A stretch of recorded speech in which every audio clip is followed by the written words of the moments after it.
In the summer of 2024, I was asked by the progressive technical death metal band Alkaloid to fill in for shred legend 𝙤𝙤𝙦𝙦. Together we had some really cool shows performing not only Alkaloid music, but also the music of Johann Sebastian Bach. But why this was one of the hardest gigs I ever had to play, and much more, we will find out in today's video. Here we go.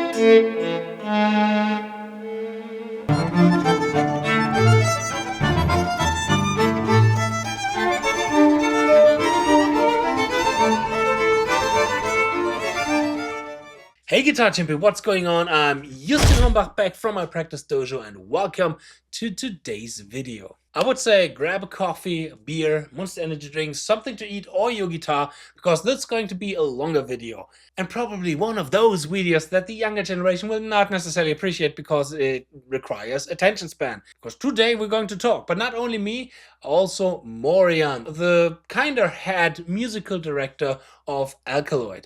Because I made with him an interview 2 years ago before all of this started about the whole project. Why Bach? Why is the music of Johann Sebastian Bach so special? How to combine classical music and metal music? Why is metal even classic? Or maybe why has metal nothing to do with classic, etc. and much more. I did this for my Patreon community, and I thought now would be the perfect time to release that interview, because today the record that we've made together from those live shows is released. Alkaloid XL and Bach Out of Bounds. One of the best live experiences that I've ever had on CD. You can stream it now on Spotify, or you can get the CD on Bandcamp or on Season of the Mist. Links and much more you will find in the description box. So I want to share here now one part of that interview, because the first half of that interview was about Alkaloid itself. You can watch the whole interview for free if you like, and the link in the description box as well, because that is for everyone. You don't have to pay anything. It's not under a paywall or something. But I took the second half of it where we're just talking about the whole Bach project. And I think when you are interested in music, doesn't matter if metal or classical music or whatnot, if there's an interest in how music is made, this can be quite interesting. So I highly recommend to watch that. After that video, I'm going to talk a little bit as well why this was the hardest gig for me ever to play so far. But now I would say let's open up the curtain for Morean from Alkaloid, talking about the whole Bach Out of Bounds project.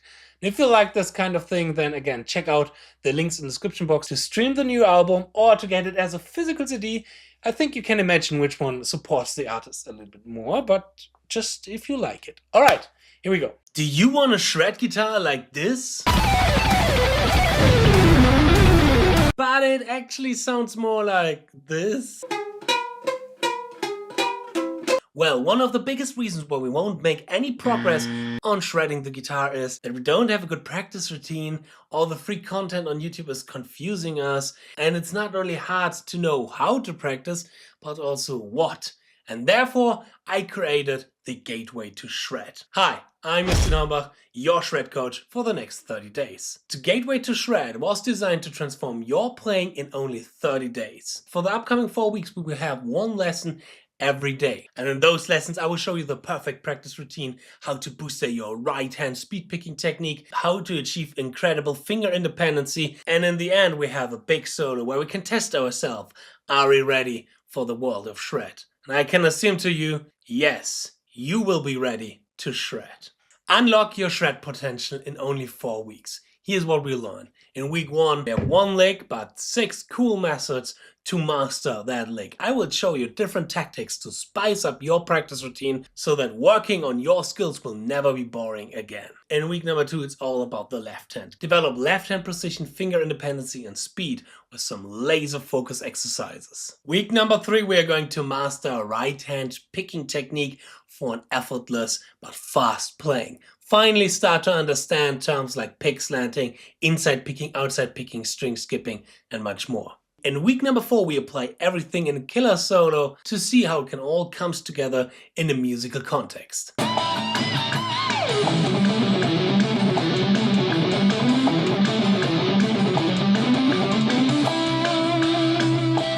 great thing about this is you only need 15 minutes every day. No, the gateway to shred will not make you the next 𝝥𝗚𝙦 𝗙𝙬 but it will give you a guidance, a strategy, a blueprint on how you can evolve your playing in the future with self-confidence, with control, and with ease. Never struggle again with YouTube content that is misleading.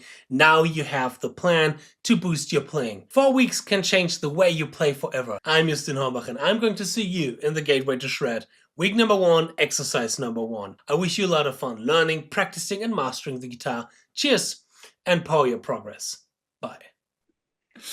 Okay, coming up to the Bach thing. Alkaloid, extreme death metal, extreme progressive death metal meets Bach. How did all of this happen? I mean, you told that it's been planned for a while now. Why Bach, and why especially these 2 songs that we are going to play? I got a phone call from the Bach Festival Dordrecht, which is an annual festival dedicated, of course, to Bach. It's existed for a long time. It's a well-recognized, it's not a gigantic festival, but it's well-recognized and well-established. And the boss of the festival is an extremely good accordion player who I've worked with before. So she knew me, and they apparently had the idea, because of course, you know, Bach is something from the past. So with every edition of the festival, they have to come up with something new that hasn't been done yet with Bach. So apparently these guys arrived at the wish to do something with Bach and metal. And thanks to all the things I have done in my life, my name tends to come up quite soon when some contemporary music or classical music institution in the Netherlands wants to do something with metal. I'm really happy about it, because, you know, great. And I also feel like, yeah, I am the right guy, because I have really like decades of experience and many failures and many things that didn't work to try such a thing. So of course I was super happy to get such a call. I mean, it's always great, you know. And I love Bach as well. And just how good Bach's music is, I learned during my 4 years of counterpoint lessons at the conservatory, where you basically learn polyphonic music, or, well, music where you have more than one voice, and those 2 voices are related to each other and they're of equal importance. There's a very systematic way to study this, because you basically just go along with music history, with the, you know, the very first polyphonous techniques, which was just basically octaves. You know, you had a melody, like in Gregorian chants, for example. It's a single part melody. So somebody played along with an octave, then somebody played along with a fifth, and then the most important thing happened, which is that somebody started writing it down. So it was the first system of music notation, which was still not the system we use today, but it was rather close. So also, you know, a couple of staves and a couple of dots on the staves telling the monks how their music goes. And that was literally taken from the lead monk just showing with his hand to the group of monks if they have to go up or down for the next sound, and then somebody wrote it down. And this was 1,000 years ago or more. So then all of a sudden you see what you are singing. And if you have 2 parts, even if they move in parallel, you have a distance to what the music is, because you can look at it on paper. And from this act of writing it down, we discovered the possibilities to change those notes, or to vary them. And okay, what happens if one part goes up and the other one goes down? So over the centuries that followed, our knowledge of how to combine 2 different voices, and also voices that imitate each other. Somebody starts with something, and 2 bars later, the second one starts the same thing while the other one does something else. And like this, you had I guess 6, 7 centuries during which you went from just playing in octaves in parallel to 8-part mega ultra fugues from Bach, because Bach is at the end of this process. And many people call Bach the greatest composer of all times, and I cannot object to that, because also really when you study this music and when you learn to write, you also discover like how much is in his scores. So when Bach died, it was clear we cannot take this any further than Bach did, because it's just ridiculous, man. I mean, the guy. I have 100 CDs of Bach's music in my house. It was some edition, ones that you could buy cheap. But those 100 CDs aren't even everything, because he wrote a cantata, so like a 20-minute piece for singers and ensemble. He wrote one of those pieces every week for years and years and years and years. So that's, I don't know, another 50, 70 CDs or whatever. He started composing when he was 18 or 19, so rather late, and he died when he was 65. So let's say he had 45, 46 years to write about 10 times as much as anybody else. And not only that, he also had 20 children from 2 wives. He was and I mean, damn, where did he find the time to, even at a conservative estimate and extreme fertility rates, it's still fucking crazy. 20 kids, man. That's like an entire football game in your house, jumping up and down, wanting to be fed. And the worst thing is that I read that despite all this, and despite being the greatest of all time in what he did, which still hundreds of years after, we still agree, he had to earn his money teaching Latin. Yeah. Can you imagine that? Bach. Yeah. Bach had to teach Latin to get his income together. So anyhow, Bach is like, everything else is way over there. Bach is up there somewhere. Yeah. Now, when the Bach Festival called me with this challenge, like, can you combine metal and Bach? I mean, of course I said yes immediately, because it's a nice phone call to get, and what an honor, to be approached by a Bach festival to do something with Bach. But while I said yes immediately, I also thought, actually, I have no idea yet how to tackle this, because it's not that. That was exactly my thought after Christian asked me if I could play.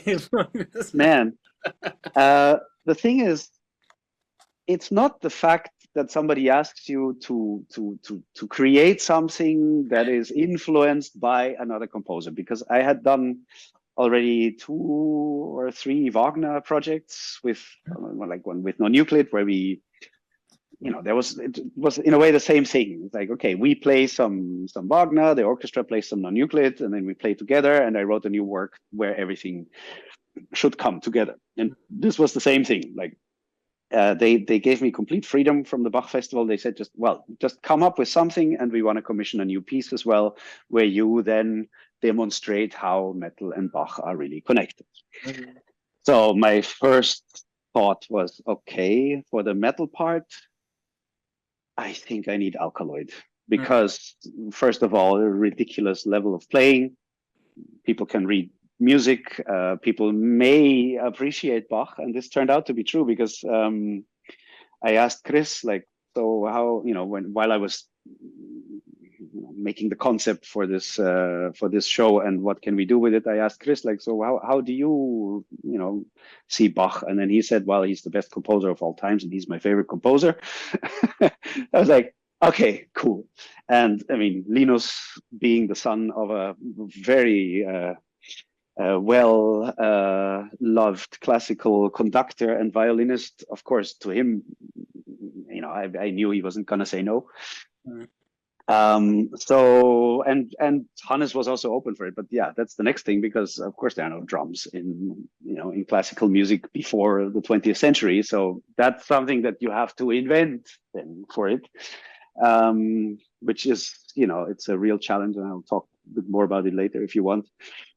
But yeah, I had to find in me the fire to want to do exactly that, and the ideas, like, okay, I see how it's connected and I see how to do it. And I didn't have that at all in the beginning. The only thing I had is that I knew how I don't want it to be, which is how, you know, metal people usually tackle Bach, which is to take the main melody, play it on the lead guitar, and then under it put rukutaka, rukutaka, rukutaka, and some bullshit power chords and call that Bach, which is actually, that's abuse of Bach. And, you know, people can like it if they want to, but I wasn't going to do that because it's about polyphony, right? It's about how much can you build a piece from just one theme and variations of the theme and the counterpoints, well, the what the others do in that theme, and turn that around so that you don't end up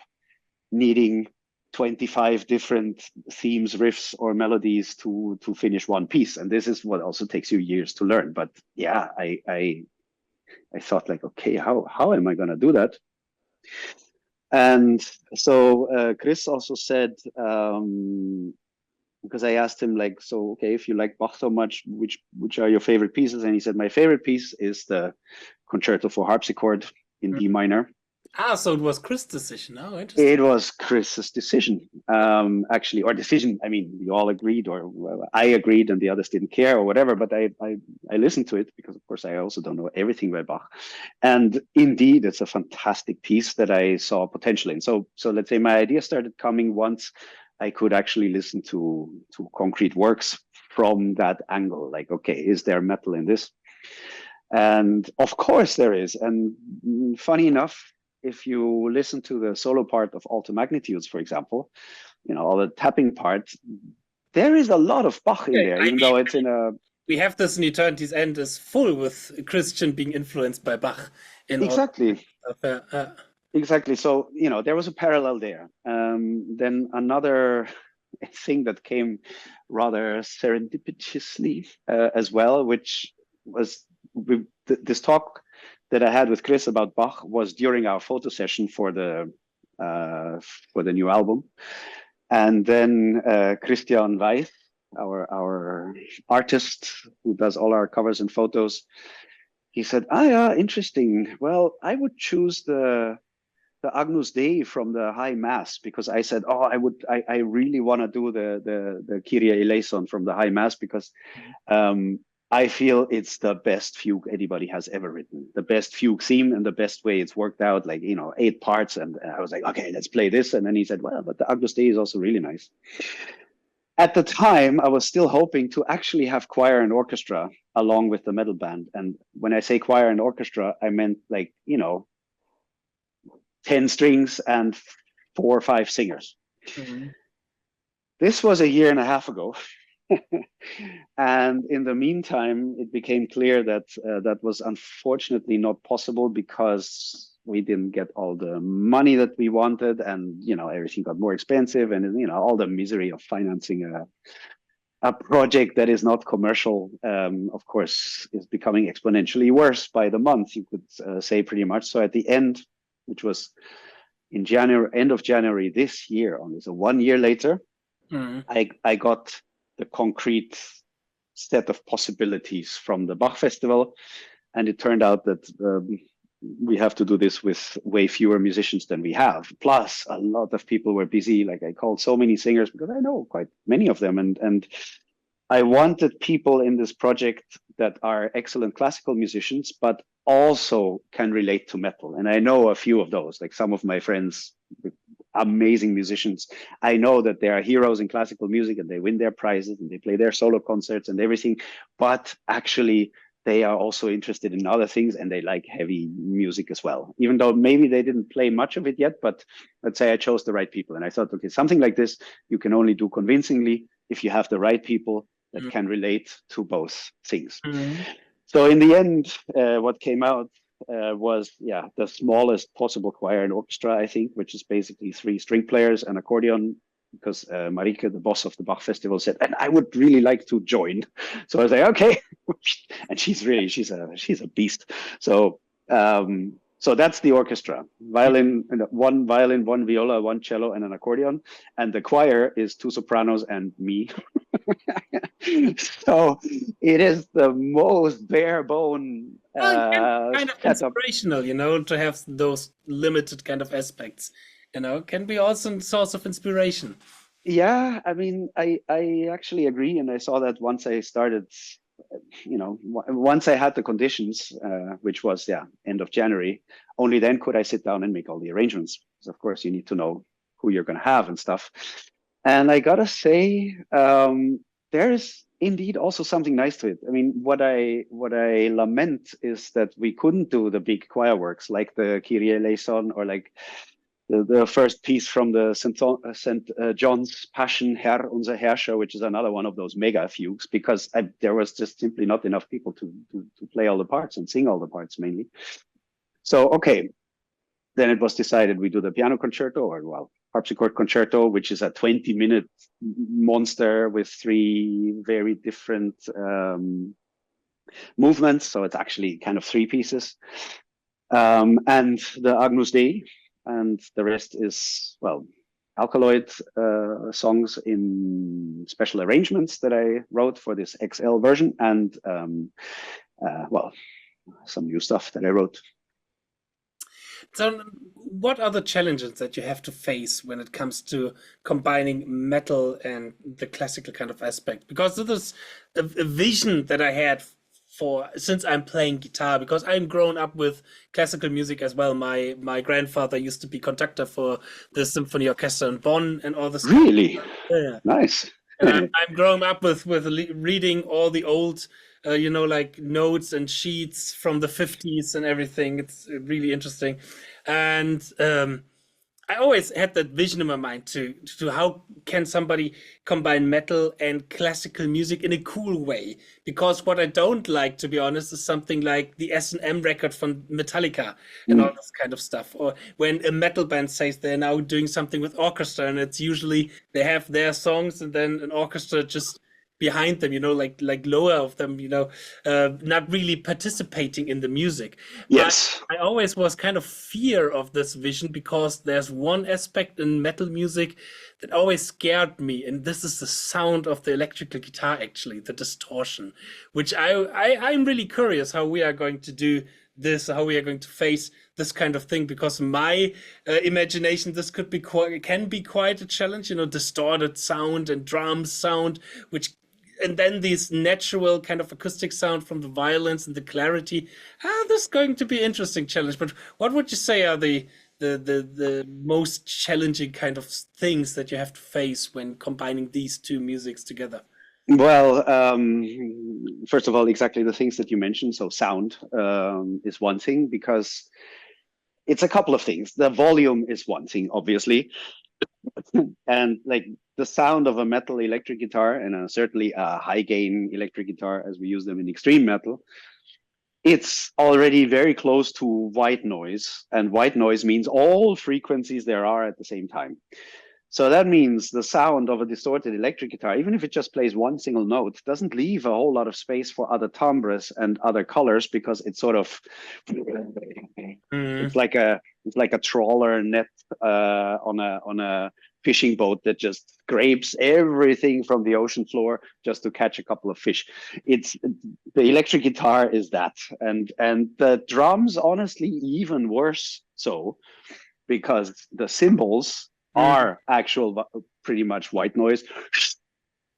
So if you listen to a violin and the beautiful characteristics of the highs of a bow that all the soul is in, and then you put a of a hi-hat over it, it's dead, it's gone. Like, they can stay home. The philosophy of the sound of a metal live band is also catastrophic for classical music, because classical music becomes rich by all these different timbres and all these subtleties, and by dynamics. Metal has no dynamics. Okay, maybe you turn off your distortion for a clean part, but that's about it. Or like, the singer can have a slightly lower or slightly higher register, which sounds a bit different, but that's freaking it. So in those things, the two clash brutally. And I mean, even though there's also something to be said for, the cliche, like, oh yeah, metal and classical music are so close together. Well, some styles of metal are close-ish to some, segments of classical music, but in the principal rules of what makes each of these styles work, there are mainly opposites, actually. So how can you tackle that? Well, first of all, a metal band will always be sort of loud. It will always, like, metal needs punch. So you cannot remove the punch completely, because I think then it's not metal anymore. And it's also not what people want from metal, because we want this power. We want to, be kicked in the face by music. So first of all, you have to make sure that the classical instruments can go along with that. So, and all these things we will see, when the time comes, like, when the strings are playing alto magnitudes on Hannes blast beat, which I think is the loudest sound possible in a physical universe, by the way. It's like, I've played alto magnitudes, and I was sitting with Chris on the table, during breakfast with no amp, and it was fine, and we could play it fine. It was really a joy to play this wonderful piece. Then we tried in the rehearsal room with the drums, and you hear nothing of what you play. You hear nothing except the blast beat. And I had a session with Hannes also to see, like, okay, can it be like just simply in objective volume? Can we do something that it's not quite as brutal? Because you change the context. You add a lot of dynamic on the quiet end of it, because that's where the classical stuff shines. So when you're coming from a quiet, subtle, poetic texture, and you enter with an electric guitar where the gain is on 20% of where you usually have it, it's still going to have the effect of being heavy, because the context is different. So I'm trying to use this, like making the strings as loud and brutal as I can, and taking the metal band down as much as I can in dynamics, in density, in how much distortion there is on everything, without it stopping being metal, if you know what I mean. So it was really like, because the two were like this when I started. So now I hope it's like somewhere there that the two worlds find each other, and which is the only chance. And one interesting question that you can ask yourself as a composer when faced with something like this is, again, if you separate form and content, the content of metal has to be something with punch, something that is, dark and fiery and merciless in a way. The question how to express it is super interesting, because you would, in the first moment, you think like, okay, I need a blast beat. This needs to be loud, and everything needs to be louder and faster and more dense and more brutal than everything else, because then it's metal. But instead of approaching it from like a speed side or a volume side or a how distorted it is aspect, you can ask yourself, okay, I want this part to have this feeling. I want that you feel like, well, instead of volume, can I find a chord that produces that feeling? Can I solve it in the harmony? Can I solve it in the lyrics? Can I create the same feeling of being overwhelmed by Lovecraftian horror in the notes that I'm choosing, in the creepy sound of one of those instruments, rather than just with with brute force? And this was something I loved in this process, especially when I wrote the commissioned work, the new work that is supposed to bring those two together, because the question I handled was, is it possible to compose metal without having to rely on speed and volume and brutality? And the public will have to judge if I managed or not, and if it's still metal or not. But I thought, okay, so what do I have left if I don't have speed, if I don't have loudness and brutality? Well, I still have the choice of notes, because one thing that all metal needs, and I know some of you will disagree with me, but I'm putting my foot down. it's not metal if there's no evil notes. Metal needs evil notes, and I say if it doesn't have evil notes, it is not metal. That is, you know, that's a door that opens, because I thought, like, even if everything's super soft and slow and whatever, I can always use evil notes. And then that takes me immediately to the next box that needed to be ticked, because the work was commissioned in order to show how Bach and metal come together. So Bach had to be in there as well. Mm-hmm. And I thought, okay, it's insane to expect of myself that I can write something that sounds like Bach better than Bach. I mean, you are setting yourself up for failure trying to do that. Plus, it's utterly pointless. I mean, it's nice if you want to write, you know, a composition exercise, like a style copy to see, you know, but I don't want to sell that as my own work, because that's not me. I want it to be me and not Bach. So what I did in the Haunter of the Void, in the new piece, is I used the techniques of Bach, but with my own scales and my own harmonies. Mm. So it was that.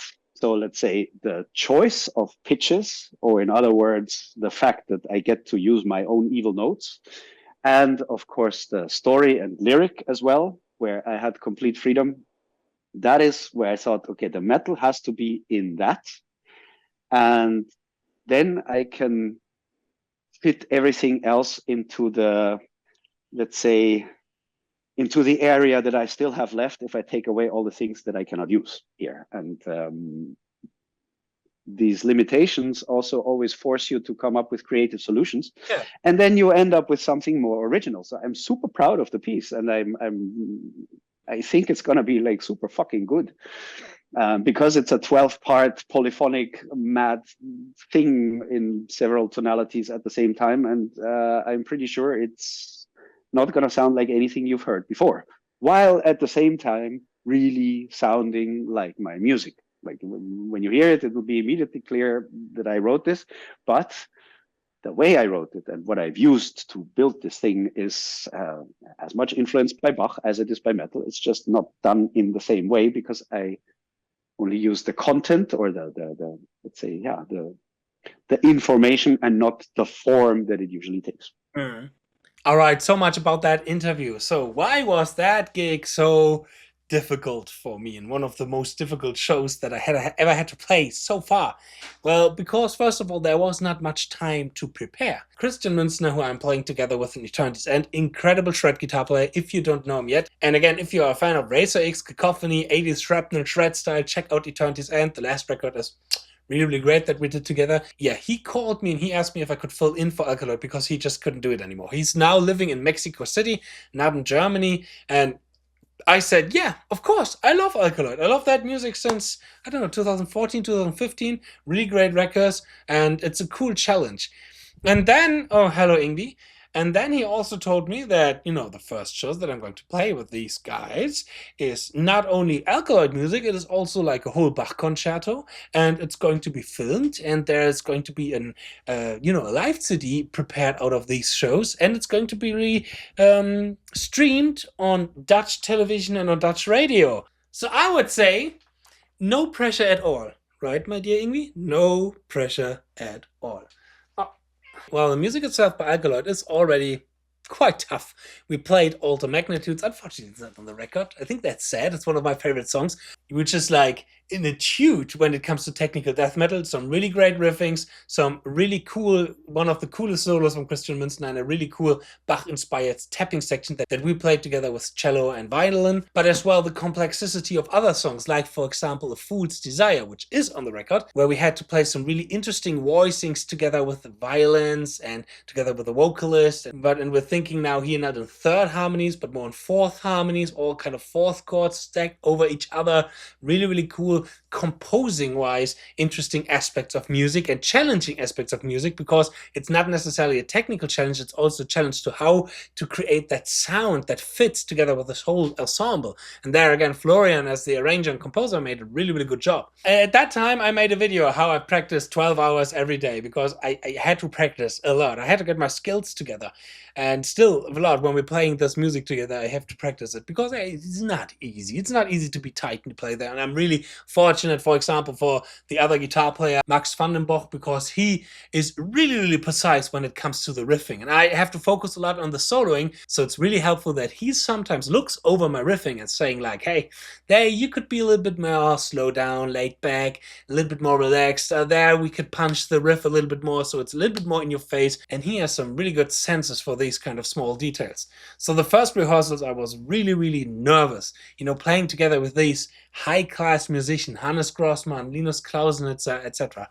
Wow. I mean, I've been with these guys for a while now in Eternity's End, but we never made music together, and I never had to prove myself, am I a musician worth of playing together with those? So that was quite an interesting aspect. But then, of course, the shows were not only with the band, but also with the string quartet and with the vocalist, and it was really not much time to get ready for that. I think we had like 2 or 3 rehearsals as the whole band, plus one day where we just did the sound check and the rehearsals again.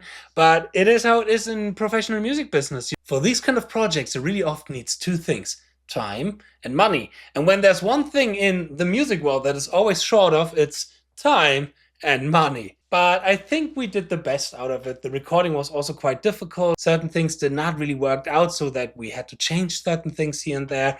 But yeah, overall, I would say I'm pretty proud of the whole project, of the whole product, and I can't wait to do more stuff with Alkaloid in the future soon. So I hope you will enjoy the new record from Alkaloid. So I hope you will enjoy the new record of Alkaloid, and I hope you liked this little video and this little insight of that project. I hope I'm going to see you in my next video. I wish you a lot of fun learning, practicing and mastering the guitar. Cheers and power your progress.